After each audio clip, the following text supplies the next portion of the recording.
Hi everyone, welcome back to the Movie Reviewers 100. My name is Scott, also known as CineRam here on YouTube. I do Thursday reviews on this collab channel, and I am talking about a couple of new releases today. About 2 weeks ago, The Girl on the Train was released. It's based on a pulpy mystery novel, and it was directed by Tate Taylor, who directed The Help, a movie which got a few Oscar nominations about 5 years ago.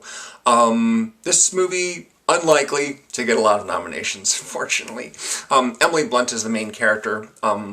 She's gone through some personal trauma. She's struggling with alcoholism. Her husband left her and married another woman and had a baby, and she's super depressed about that.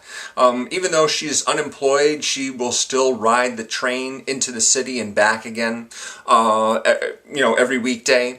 And her roommate, Laura Prepon, doesn't even realize she's not working. She just basically keeps to herself and keeps a big water bottle full of vodka with her at all times. And every day on the train, she passes by a neighborhood, the neighborhood she actually used to live in. The house that she used to live in is occupied now by her ex-husband and his new wife. They are played by Justin Theroux and Rebecca Ferguson. Rebecca Ferguson, of course, was in Mission Impossible Ghost Protocol. Justin Theroux, of course, is the main character in The Leftovers. He's also in Mulholland Drive. And along with their house, she also passes by the house of another couple, Luke Evans and Haley Bennett. Haley Bennett actually was really in The Magnificent Seven, which came out just 1 week before The Girl on the Train. She sees them, they seem to be the perfect couple. She's always hanging out on her balcony in lingerie for some reason, but then she sees her with another man and she goes, oh, she's having an affair, I thought they were the perfect couple, my life is in total disarray, and so is hers now, or something like that. And then the young lady, played by Haley Bennett, goes missing, and there appears to be some foul play, and Emily Blunt got blackout drunk on the night that she disappeared, and so police, led by Allison, Janney, are looking at her as a possible suspect. So the mystery evolves from there. Kind of there are revelations and secrets and all that kind of stuff, and it's a pulpy mystery. It's pulpy. I walked out of this movie thinking that this was probably the best produced Lifetime movie ever made. If you are familiar with Lifetime movies, there's a Lifetime cable channel. If you don't live in the U.S., a Lifetime cable channel produces movies in which women are the main characters and they are struggling with some sort of stalker or some craziness involving their husband or boyfriend or things like that. And this very much fits the mold of that. Of course, it's got some top level talent here. But yeah, not a lot aside from that. And the movie ultimately is not the greatest thing right there. It's entertaining, it's entertaining, but it isn't something that will really stick with you, or something I think that really will stick with me all that much. The style of the movie is very much in kind of a Lifetime movie mode as well. There's sort of like a lot of post-production slow-mo and flashbacks that are tinted different colors. That's a trope that's common. Not necessarily a bad movie, but not a terribly good one. You would, not be missing out if you skipped it. So, the other movie that I saw was The Accountant. The Accountant is directed by Gavin O'Connor, who's done a couple of movies, some of which I have seen, a few of which I have. Recently, he directed the Natalie Portman Western, Jane Got a Gun. When I saw for the trailer of this movie, I was really excited to see it. I thought, oh, this looks really cool. Ben Affleck is an accountant. He is a mathematical savant who has autism, or at least a mild form of it. He has struggled with a lot of sort of compulsive behavior as a child, but his father, who was in the military, basically trained him to endure the sensory overstimulation that autistic people have to deal with, and basically take care of himself. He taught him self-defense. He taught him how to deal with the world, basically, and so he grows up basically to be an accountant, but an accountant who ends up working for some very shady people. International drug cartels and weapons dealers and things like that. I can't remember exactly how he got involved with these people, but he spent a little bit of time in prison with a character played by Jeffrey Tambor, who gave him information about all these people that he could work for, cooking their books or uncooking their books, as the case may be. If they're if these guys are concerned that maybe someone in the organization is stealing from them, they'll bring in this guy who's a mathematical savant, basically go through all the books and find out where all the hidden money is going, things like that. But as the movie gets underway, he's actually taking a different kind of job. He's got a kind of handler who communicates with him exclusively by phone and says, hey, there's this robotics company that they've discovered some financial shenanigans going on there. So this is a legit job, you know, it's no criminals or anything like that. Just go in there and find the problem and solve the mystery of who's skimming, etc., you know, and you'll be good. So he takes the job, but of course it isn't actually that simple. And there's a hitman involved, played by John Bernthal, I think his name is. He plays the Punisher. I think there's a new Punisher TV series, or I think maybe he is like a guest character on Daredevil, one of the Marvel television shows is the Punisher. Maybe it's Luke Cage, maybe it's Jessica Jones, I'm not really sure. But he has a bunch of great scenes where he intimidates people verbally. He threatens them with violence and maybe smacks them around a little bit.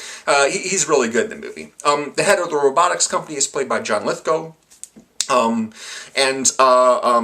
Kendrick also works for the robotics company. Robotics basically involving like artificial limbs for people that have lost their arm or leg or what have you.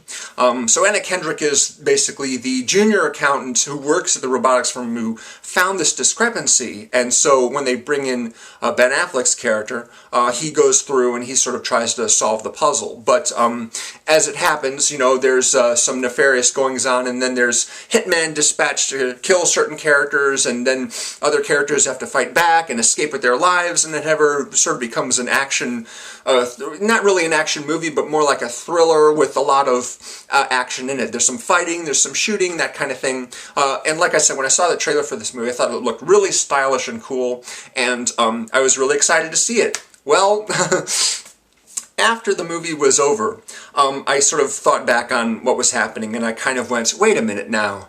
The bad guys could have done like one particular thing. I have to be vague here so as not to spoil the movie in case you are planning on seeing it. If the bad guys had just done this one thing, then all their problems would have been solved and none of this trouble would have ever happened in the first place. It's kind of crazy. I'm sorry, I can't be more specific than that. I'll also say that there's a character in this movie that basically serves two primary functions. There's the function that the character appears to serve exclusively, as the character has one job, basically, one function in the plot of the story, but then as it turns out at the end, suddenly that character has a sort of a surprise revealed about him. It's like, oh, that character was this as well.